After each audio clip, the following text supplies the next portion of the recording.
Ćao drugari, dobrodošli u moj novi video. Danas je lijepi sunčan dan, a i tetka mi je kupila ovaj veliki bicikl, a sad idem malo da se provozam. A drugari, prije vožnje kaciga glavu čuva. I sad ću je ja staviti. I tako sad sam bezbjedna. Sad mogu ići da se vozam. Ajde. Idemo.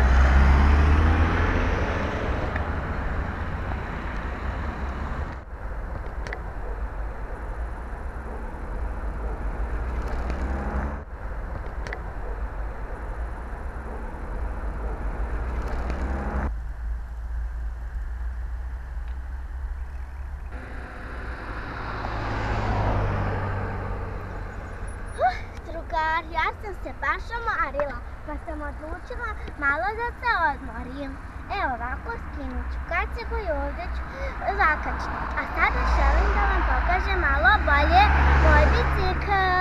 Pogledajte, on je crne mat boje i jako mi se sviđa, a ima ukupno 21 brzinu. Ovdje ima 7 brzina, a ovdje 3. 7 puta 3 je 21 brzina, a za udobnost su potrebni amortizeri. Pogledajte. Lep. Tako, mislim da sam vam to dovoljno objasnila. A za kočnice su potrebni diskovi. Pogledajte, to su diskovi. Oni nam pomažu da mi zakočimo.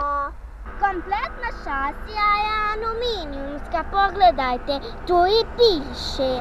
A ovdje imamo mjenjač Shimano, pogledajte.